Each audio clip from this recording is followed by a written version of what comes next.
souligner combien ce G20 se tenait dans un contexte particulier où le multilatéralisme, alors qu'il est sans doute plus important que jamais quand on regarde les sujets commerciaux, climatiques et les grandes transformations qui sont devant nous, le multilatéralisme donc traverse une véritable crise et est bousculé par des tensions multiples.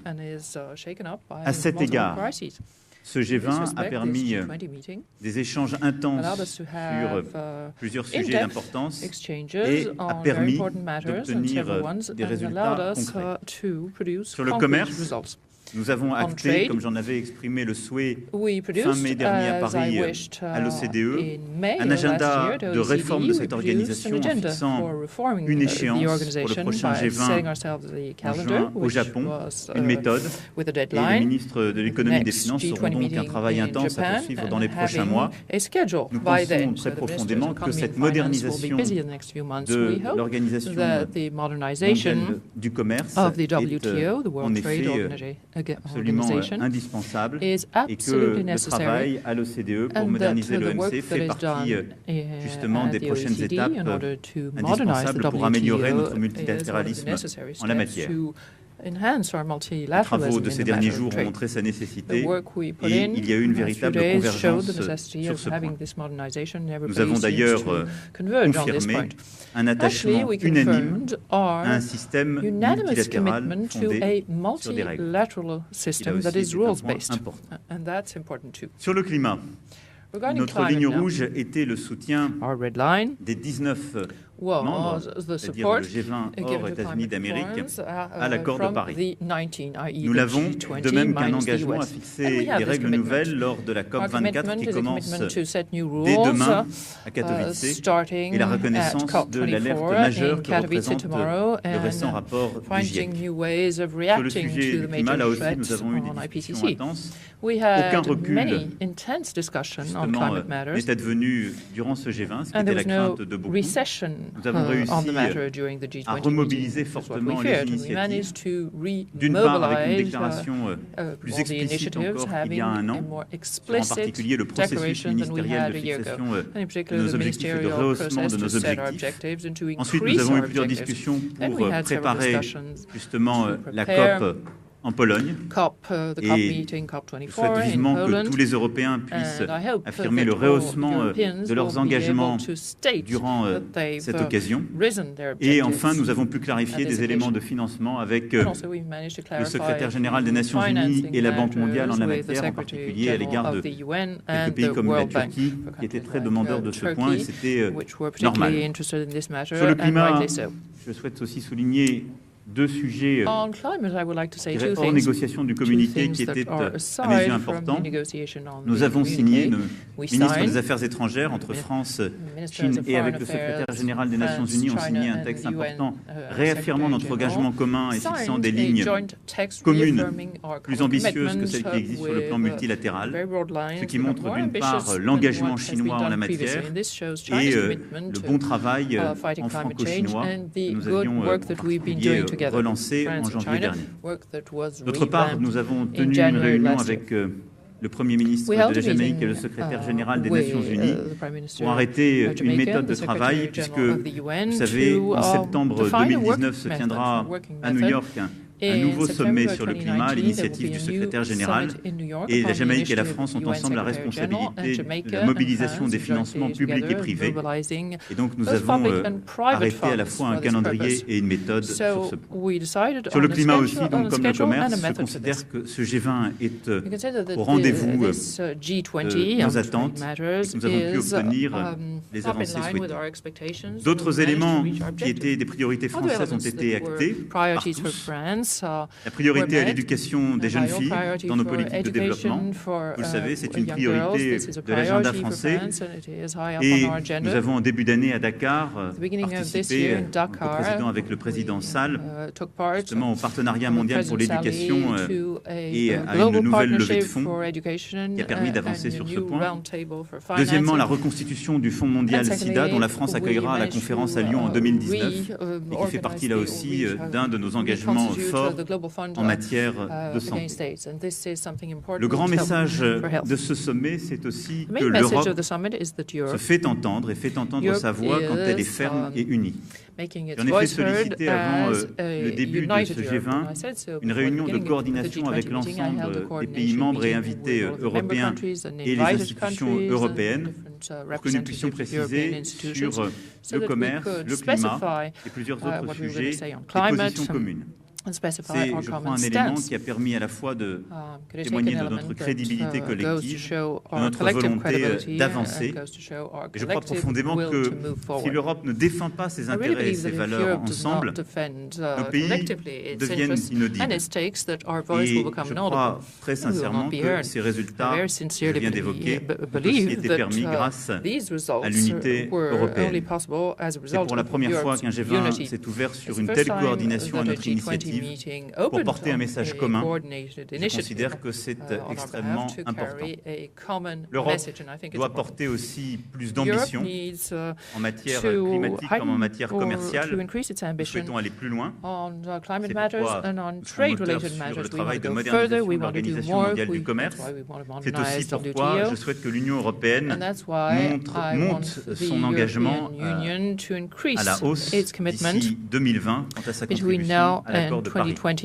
C'est ce que les Européens devraient parvenir à faire dans les prochains jours à Katowice. Je veux souligner que cette action résolue, internationale et européenne, n'est en aucun cas superfétatoire ou un luxe pour notre pays.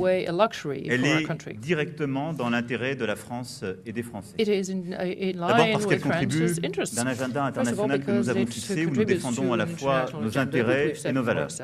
Et nous aurons à les défendre l'année prochaine puisque la France aura présidé le G7 qui se tiendra à la fin du mois d'août à Biarritz.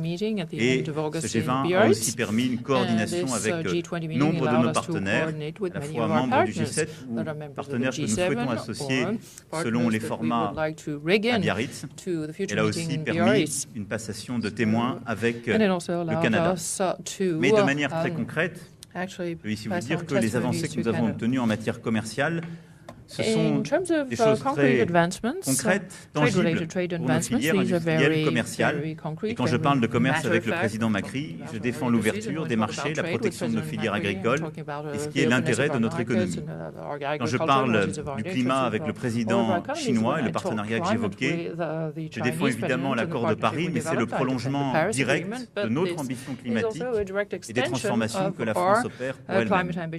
Quand nous nous coordonnons autour de la table sur les sujets comme l'énergie pour justement obtenir les cours du pétrole les plus bas possibles, ce qui était l'une des discussions de ce G20, c'est évidemment aussi pour l'intérêt de nos concitoyens. Quand nous parlons de la stabilité de grands acteurs communs avec le Premier ministre japonais, nous parlons d'industrie et d'emploi en France. Il n'y a pas deux planètes ou deux mondes. Défendre les intérêts de la France, c'est être présent et combatif partout.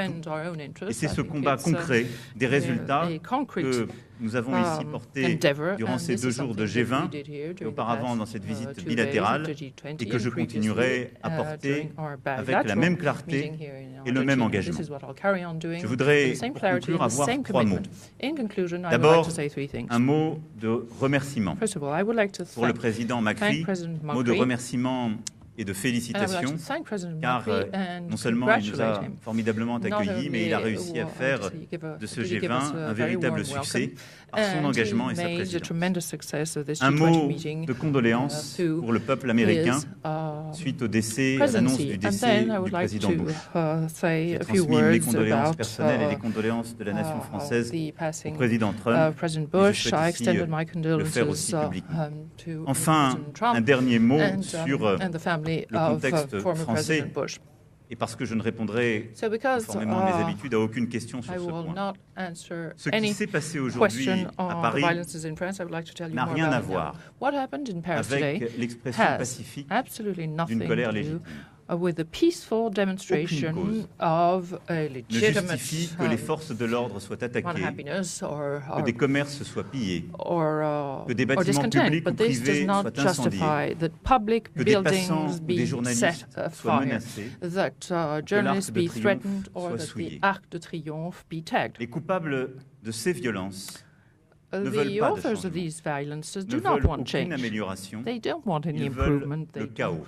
They just want Ils to wreak chaos. Les causes qu'ils prétendent servir. And they betray the causes that they're pretending to Ils serve. seront identifiés They will be identified et tenus responsables and they de will leurs be actes held responsible devant la for their justice. actions, and they will Dès demain be matin, à mon retour, taken to court. j'ai convoqué As soon as tomorrow une morning, when I réunion get back to avec Paris, le Premier ministre, I le called a ministre meeting de with the Prime l'Intérieur Minister, the et Minister of the l'ensemble Interior, des services and compétents. all of the services Je involved. respecterai toujours les contestations. Now, I will always J'entendrai respect those les who oppositions. disagree, and I Mais always je will n'accepterai hear jamais any dissent, la but I violence. will never accept Je vais maintenant violence. répondre à vos questions. I will now take your questions. Thank you.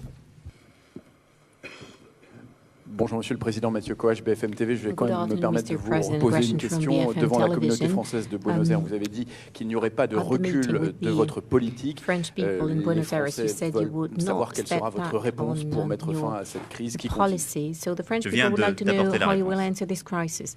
Pendant une Well, I just question. Et bonjour Monsieur le answer this Président, Loïc question. Signor pour CNews et je me permets de continuer A la question on question behalf de of Monsieur Coache. CNews. Là, vous on the n'avez same pas réussi topic, à if convaincre you tous allow vos me. partenaires autour de You la did table not lors de ce manage G20, y to compris Donald convince Trump, le all président of des your États-Unis. partners Et around pour the cause, table, il y a including the différentes President visions of the de ce United monde et elles States. And as a s'expriment matter aussi of dans la fact, rue chez nous they're en France.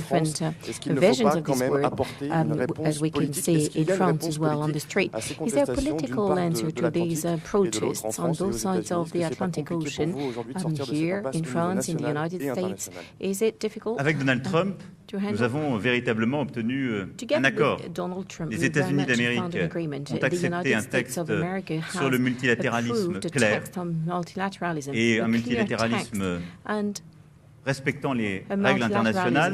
multilateralism that Ils ont complies with accepté un texte international clair en laws. matière They've commerciale approved a clear que text nous on avons longuement trade, discuté which has et been qui discussed est très at clair sur la length réforme and de is very l'OMC, clear l'objectif as commun to que the nous poursuivons. reform of the WTO, Ils ont which accepté un is our texte common clair en law. matière They've énergétique. approved a common Le text as président well Trump ce matin on s'est energy exprimé matters. And en this séance morning, President Trump plénière took the floor in a pour plenary session d'ailleurs dire que s'il ne in order suivait to pas l'accord de say Paris, il that souhaitait être if he, pleinement even though he engagé did not en matière follow the climatique Paris également. Accord, he very much wanted Et to be comme à involved Hambourg, on climate et de matters. manière non surprenante, ils And n'ont as in simplement fait Hamburg, que réitérer le that fait is qu'ils not n'étaient plus dans l'accord de surprising, Paris. they simply Donc je repeated that they considère were au no longer contraire in the que Paris ce Accord. G20, les discussions que So nous avons eues, I comme actually celles que nous consider avions that the eues longuement discussions, ensemble the G20, en marge des and cérémonies as du well 11 the novembre, discussions we eh bien, had permettent together in the justement margin de of construire des the consensus commemoration et on quels que the soient les 11th of désaccords qui November, peuvent allow exister us sur to certains build a sujets, consensus. de construire And une voie commune. notwithstanding our Et nous sommes en train de le disagreements faire on a number of et je topics, considère à we cet égard managed que le G20 y a to apporté une réponse. put Pour le together reste, j'y ai déjà some répondu. concrete and common path, as was the case at this G20, and I've answered the other question. Allez-y. Hello, Daniel Politi with the New York Times. Two questions quickly. If you could speak briefly about, not the violence per se, but I wonder if you could talk about what you attribute the anger on the streets in Paris today, and whether you think that your government hasn't done enough to respond to it. And beyond that, with G20, you talked a little bit about Prince Mohammed, and we all saw the video of you talking to him yesterday. I wonder if you got a chance to see the report that came out today about his contacts with the authors, alleged authors of the murder of journalist Khashoggi. If you feel like he lied to you yesterday, if you feel like he told you the truth, if you could expand a little bit on what he told you and what you expect from him now after the exchange that you had with him yesterday. Thank you.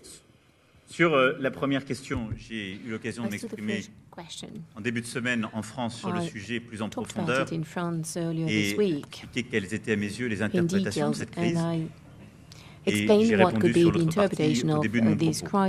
Sur le contact et l'échange que j'ai eu avec le prince héritier d'Arabie Saoudite, je lui ai strictement dit ce sur quoi j'avais souhaité qu'il y ait une coordination européenne. Il y a pour moi trois sujets sur lesquels nous devions être parfaitement coordonnés, qui sont les trois messages que je lui ai livrés. Le premier, nous souhaitons tous avoir la clarté des faits sur l'affaire Khashoggi. Et nous avons besoin d'une enquête parfaitement crédible sur le plan international. Aujourd'hui, il y a une enquête en Arabie Saoudite, une enquête en Turquie.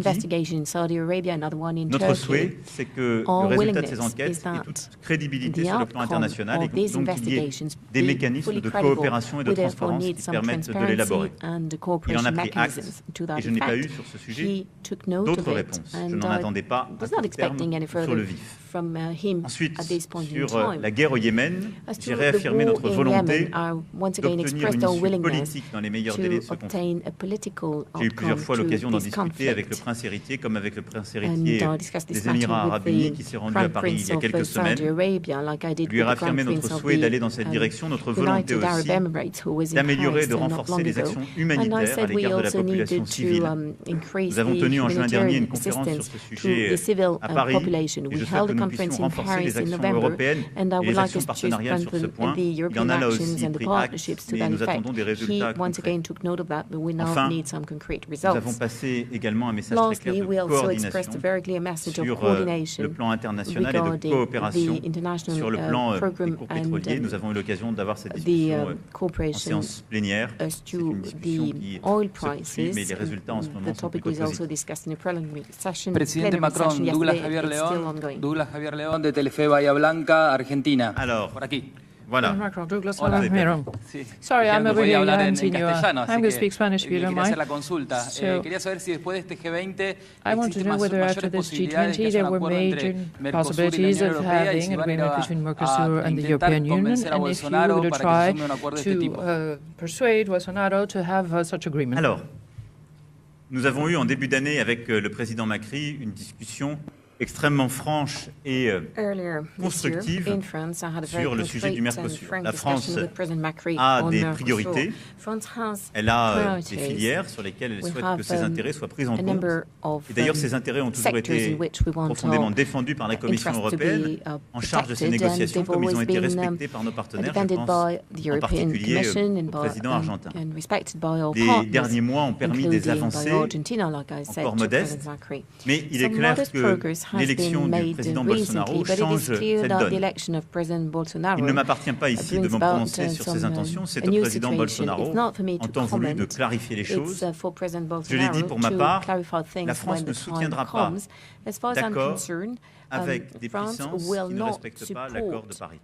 Pour une raison totalement évidente, c'est que nous ne pouvons pas demander à nos concitoyens, nos industries, nos agriculteurs, nos acteurs économiques de faire des efforts pour aller dans une transition que nous jugeons indispensable et le lendemain signer des accords avec des pays qui veulent s'affranchir de ces mêmes obligations. C'est donc un choix d'abord du Brésil. J'ai en tout cas dit au président argentin que si elle n'était dans le Mercosur, une discussion avec l'Argentine peu moins pouvait prospérer, tant la relation bilatérale est forte et la coopération exemplaire.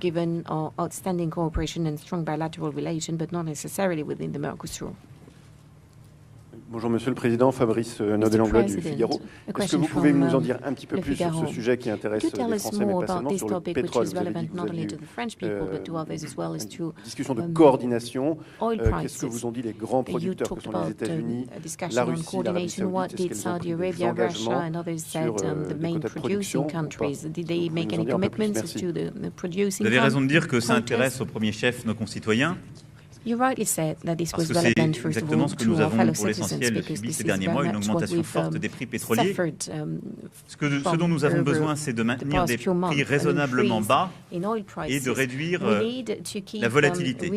Parce que je le rappelle, il y a 3 ans, nous avions des prix extrêmement bas, on l'a aujourd'hui oublié, mais lorsque ces prix plongent à la baisse, il y a aussi des conséquences qui nous touchent directement sur nos industries, les difficultés que tout le secteur parapétrolier et l'industrie qui lui est liée. La crise, par exemple, d'une entreprise comme Vallourec avait eu à connaître au cours de l'année 2015 était liée à ce moment-là à des prix du pétrole qui étaient très bas et qui s'étaient effondrés et qui avaient conduit à la fin de toutes les extractions. Nous avons réaffirmé une volonté qui est de maintenir des prix un peu en dessous de ce qu'ils sont aujourd'hui, mais relativement bas et stables. Nous avons un accord complet avec les États-Unis d'Amérique sur ce point.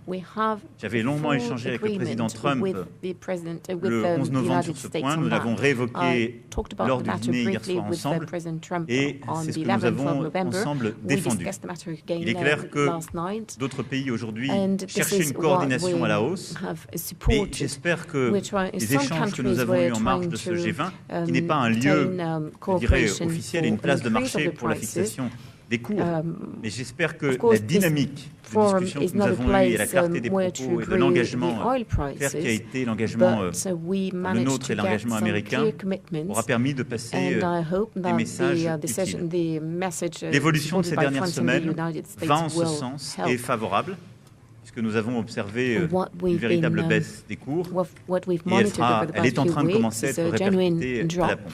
Et donc je souhaite qu'elle puisse se poursuivre et que nous ayons ensuite un véritable élément de stabilité. En tout cas, les discussions ont été en ce sens et ont été plutôt constructives. Bonjour, Monsieur le Président, Hans von Burchard de Politico. Est-ce que vous avez pu parler avec le président Donald Trump sur les relations bilatérales commerciales entre l'Union européenne et les États-Unis sur cet accord de juillet pour maintenir en fait la situation comme elle est maintenant, ou est-ce que vous êtes préoccupé que les droits de douane contre les voitures, etc. puissent arriver et quand je suis allemand, une question sur la relation franco-allemande dans ce contexte. Est-ce que vous êtes inquiété que les Américains puissent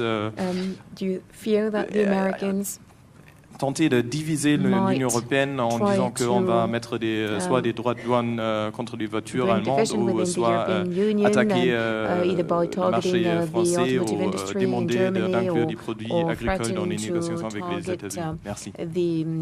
Nous avons eu l'occasion d'échanger en particulier hier soir, parce que nous avons eu une discussion durant le dîner avec le président Trump et la chancelière Merkel sur ce sujet, entre autres. Les arguments sont connus, les positions le sont aussi. Notre souhait est que nous puissions justement trouver une issue favorable. Considérons qu'il n'y a pas aujourd'hui de discrimination tarifaire ou de barrière qui crée des biais entre nos économies et que si les analyses ne sont pas convergentes, elles peuvent conduire à apporter des corrections marginales sur ces points. Et ça a été rappelé et répété. Les déclarations du président Trump sur le sujet que vous évoquez ne m'ont pas échappé. Elles lui appartiennent. Et instruit par l'expérience, je me garderai bien de vous dire qu'avec la chancelière Merkel, nous l'avons convaincu. Néanmoins, il y a des discussions qui ont été entamées, en effet, à l'été dernier, par le président de la Commission européenne, qui a, comme vous le savez, la compétence en matière commerciale. Elles se sont aussi poursuivies en marge de ce G20. Elles se poursuivront, je l'espère. Notre souhait est que nous puissions clarifier les choses et là aussi aller d'une part vers une désescalade et d'autre part vers une meilleure coopération internationale. Je crois ici pouvoir le dire, les déficits commerciaux qui peuvent exister ne sont pas liés, côté européen comme américain, à des problèmes de barrières tarifaires aujourd'hui. Ils sont liés soit au comportement, à l'organisation de nos filières, soit à une plus grande compétitivité des uns ou des autres. Et je le dis alors même que la France a un déficit commercial qui est lié à ce manque de compétitivité, à aussi sa spécialisation sectorielle, ce qui est quelque chose que nous sommes en train d'essayer de corriger, mais je ne pense pas que ce soit une politique commerciale plus agressive qui puisse résoudre le problème de la France. Il en est de même à mes yeux pour les États-Unis d'Amérique. Donc mon souhait est que nous puissions trouver une issue dans la coordination et la négociation sur ce point. Et c'est ce que nous avons encore plaidé. Maintenant, je ne sais pas vous dire ce que les États-Unis choisiront ou décideront de faire. J'ai néanmoins cru comprendre de l'organisation américaine qu'il y avait des sujets de compétence entre le président et le Congrès et que ça dépendait aussi des secteurs et il fallait que l'intérêt de la nation soit en jeu. Ce n'est pas vrai de tous les secteurs économiques non plus. Voilà. Mais je pense que le dialogue régulier comme nous l'avons, la capacité que nous avons justement à avoir, à démystifier les choses, à essayer de parler de manière concrète, est pour moi très importante. J'espère nous mettre dans un chemin de coopération efficace. Mais aujourd'hui, vous savez, je veux surtout avoir un mot d'amitié pour le président Trump et la nation américaine compte tenu de ce qui s'est passé. C'est pour moi le plus important quand on est deux grandes nations qui avons un tel passé commun. Je vais prendre encore deux questions. Bonjour, Jean-Rémy Baudot pour la Radio Europe 1 à Paris. Vous avez reçu les chefs d'État, de nombreux chefs d'État le 11 novembre au pied de l'Arc de Triomphe. Vous avez dit il y a quelques instants que ce lieu avait été souillé. C'est évidemment un symbole très fort. Est-ce que vos partenaires ici, certains étaient sur place le 11 novembre, vous ont fait part de leurs inquiétudes sur les tensions sociales en France? Et par ailleurs, puisque ce G20 était très protégé, comme la plupart des G20, est-ce que vous n'avez pas l'impression que c'est le signe d'une certaine déconnexion entre le peuple et, ou en tout cas, une difficulté de dialogue entre le peuple et les dirigeants? Et je l'ai dit, moi, mon souhait, c'est que ce dialogue, justement, puisse être le plus efficace possible. Il peut l'être si d'abord on explique en quoi ces sommets, ces discussions, ces coordinations entre chefs d'État et de gouvernement permettent d'avoir des résultats concrets. Vous savez, dans ces cas-là, il faut toujours raisonner à l'envers, par l'absurde, comme on dit en mathématiques. Si nous ne tenions pas ces sommets et si nous ne nous coordonnions jamais, qu'adviendrait-il? À coup sûr, l'état de guerre. L'état de guerre commercial, environnemental et sans doute géopolitique. Donc on peut instruire en quelque sorte ce procès en inutilité collective de ce dialogue international dans tous les sujets. Ce que je sais juste, c'est qu'un monde a existé où ces sommets n'existaient pas, où ces coordinations n'existaient pas. Ce monde-là était fait de beaucoup plus de conflictualité et de guerre, et donc je pense qu'il faut à chaque fois faire la pédagogie, rappeler l'importance de cela. Je l'ai fait de manière concrète en parlant de commerce, de pétrole, d'industrie, de nos industries et de nos emplois en France, ou d'environnement, c'est notre quotidien. Et donc, la France, c'est à peu près 0,9% des émissions mondiales. Nous, on doit faire notre travail, mais si on ne convainc pas nos partenaires, si on n'a pas ce travail qu'on fait avec la Chine de manière constante depuis la COP de Paris. Vous savez, la COP de Paris a été un succès parce qu'on a eu vraiment l'accord de beaucoup d'autres, mais parce que le président Hollande à l'époque a réussi à construire ce partenariat avec plusieurs autres, dont le président chinois. Si on ne poursuit pas ce travail, on n'arrive pas à changer le monde. Mais si la France réussit, parce qu'elle a un leadership environnemental, parce qu'elle dit l'environnement, c'est notre quotidien, c'est tous les jours. Les gens qui meurent prématurément à cause de la pollution, ces transformations que nous subissons dans nos quotidiens, ce n'est pas le problème de quelques-uns, un problème abstrait, c'est dès maintenant. Si parce qu'on fait ça, on arrive à convaincre d'autres partenaires qui, eux, représentent une part considérable de ces émissions dans le monde, là, on change les choses. C'est ce qu'on a fait concrètement par l'accord qui a été signé hier. Donc, c'est très lent, parce que ce sont des intérêts de pays qui bougent les uns avec les autres. Ça suppose du temps, énormément d'énergie, des textes qui sont parfois illisibles pour les uns et les autres lorsqu'ils sortent, parce qu'ils sont le fruit de compromis techniques. Mais je suis intimement convaincu de l'utilité, de la nécessité de ces réunions, parce qu'elles permettent justement d'avancer et progressivement, on voit le chemin fait. Simplement, c'est une tectonique des plaques. Et donc, cette avancée, on ne la voit pas en un jour par une déclaration. Il y a parfois des moments de jaillissement, mais on la voit à l'aune justement d'évolutions progressives qu'on arrive à mener. Et on la voit quand elle recule. Donc, il faut cette énergie-là pour tenir les choses ensemble et éviter ce recul. Je pense qu'il faut faire cette pédagogie. Alors oui, depuis, vous savez, très longtemps, il y a toujours eu une contestation quand il y a des sommets internationaux. Ça ne date pas d'hier. Et sur ce point, c'est lié, je crois surtout à une contestation dite altermondialiste qui a toujours existé. Je pense que c'est bien qu'elle existe. Je ne légitime pas sa violence. Et on l'avait vu l'année dernière encore plus fortement à Hambourg avec Black Bloc et ce qui s'était passé et qui était inacceptable. Et donc là aussi, je crois qu'il faut se méfier lorsque on parle du peuple tout entier en ne regardant que la violence de quelques activistes. Les peuples, c'est nous les peuples, collectivement. Un peuple, c'est l'ensemble d'une nation. Moi, je crois dans l'intelligence des peuples, je crois dans leur volonté de faire. Je crois qu'un peuple ne se résume pas à une minorité activiste, contestataire, qui parfois fait le pire, comme on le voit en marge de ce sommet. Je crois qu'on a collectivement les responsables politiques et les décideurs, les intellectuels, les leaders d'opinion, les journalistes, cette responsabilité. Pas toujours dire il y a d'un côté le peuple et les autres. Non, le peuple, c'est nous. Et de dire le peuple, on doit l'informer au mieux, on doit constamment être dans un travail d'éducation, on doit voir où on a envie d'aller collectivement. C'est nous tous, où est-ce qu'on a envie d'aller? Est-ce qu'on a envie de changer les choses ou pas? Et quels sont les projets qu'il y a? Et les temps démocratiques que nous vivons au moment des élections servent à trancher cela. Sinon, je pense qu'on rentre dans une grande confusion et que cette confusion ne mène pas nulle part. Je vais prendre une dernière question. Oui, bonjour, Angela Shelton de l'agence de presse AP. D'abord, qu'est-ce que vous allez faire si Donald Trump ou son administration ne tient pas ses engagements dans le communiqué final aujourd'hui? Et deuxièmement, dans le communiqué final aujourd'hui. Et deuxièmement, on a vu votre échange avec le prince héritier saoudien. Qu'est-ce qu'il vous a dit, soit pendant cet échange, soit dans vos discussions après? Qu'est-ce qu'il a dit concrètement? Sur le prince héritier saoudien, j'ai répondu à votre confrère exactement ce que je lui avais dit, le fait qu'il a essentiellement pris acte. Voilà, et après, ces discussions appartiennent à la relation bilatérale et il lui appartiendra d'apporter à la communauté internationale la clarté sur ce point. C'est mon souhait le plus profond. On a besoin de clarté sur ces éléments. Je ne suis pas précipité après les événements pour prendre des décisions parce que je souhaitais comprendre les événements et parce que je considère que c'est ma responsabilité. Il lui appartient maintenant d'apporter la clarté et des éléments de clarification dans j'espère les jours ou les semaines qui viennent. J'espère que c'est ce qu'il fera. Ensuite, sur l'administration américaine et le président Trump. Le président Trump était présent à la cérémonie, à la session de clôture. Il n'a pas exprimé de dissenting opinion, comme on dit aux États-Unis. Le seul dissent, il est dans le texte, comme à Hambourg, sur le fait que les États-Unis d'Amérique ont réitéré le fait qu'il n'adhérait pas aux accords de Paris, mais même dans son expression, le président Trump a dit qu'il considérait que la lutte contre le réchauffement climatique était importante, et d'ailleurs comme un signe d'engagement fort de sa part.